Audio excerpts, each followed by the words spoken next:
اہل مصر میں سے ایک شخص مدینہ شریف آتا ہے حج کے موقع پر،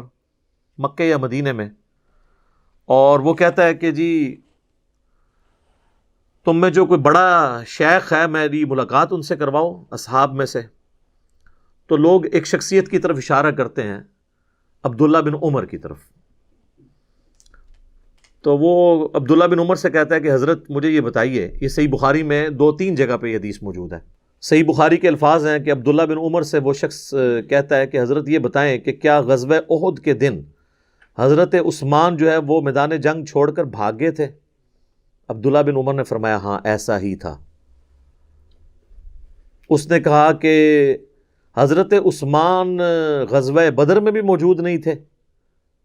تو عبداللہ بن عمر نے فرمایا ہاں ایسا ہی تھا۔ اور پھر پوچھا کہ جن اصحاب نے درخت کے نیچے رسول اللہ کی بیعت کی جس میں سورہ فتح نازل ہوئی،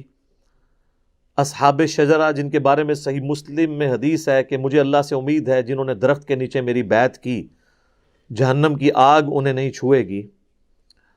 تو حضرت عثمان جو ہیں وہ اصحاب شجرہ میں بھی شامل نہیں تھے،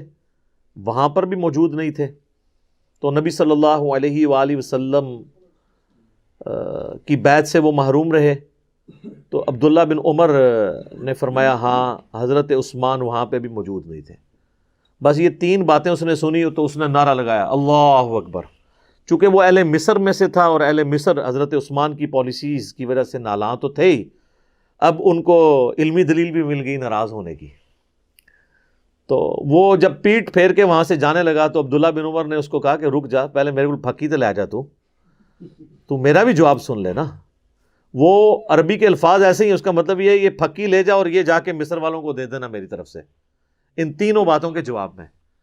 پھر انہوں نے کہا کہ رہا مسئلہ اس بات کا جو تم نے پوچھا کہ احد کے دن حضرت عثمان بھاگ گئے تھے میدان جنگ سے،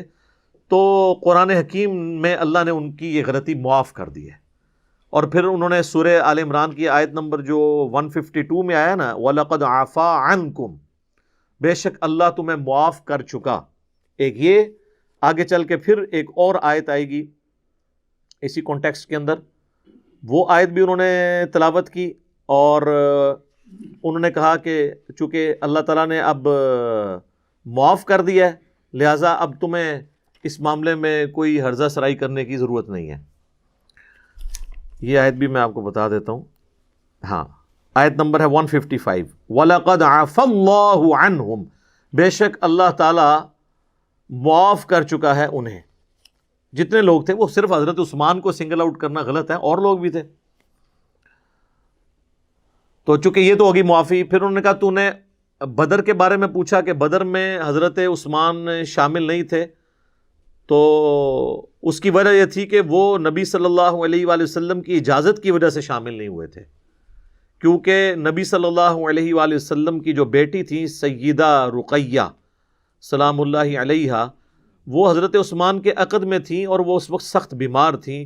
تو نبی صلی اللہ علیہ وآلہ وسلم نے حضرت عثمان کو ان کی تیمارداری کے لیے حکم دیا کہ تم میدان جنگ میں نہ ہو، تم اپنی بیوی کی دیکھ بھال کرو، تیمارداری کرو۔ اور پھر بخاری کے الفاظ ہیں، عبداللہ بن عمر کہتے ہیں کہ نبی صلی اللہ علیہ وآلہ وسلم نے حضرت عثمان کو باوجود اس کے کہ وہ غزوہ بدر میں شامل نہیں تھے بدری اصحاب میں شمار کیا،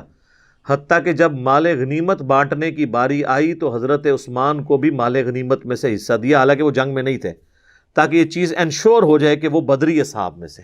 ظاہر ہے صحابہ بدر کی تو ایک فضیلت ہے۔ رہا تیسرا مسئلہ ہے جو تم نے کہا کہ صلح حدیبیہ کے موقع پر اصحاب شجرہ میں وہ شامل نہیں تھے،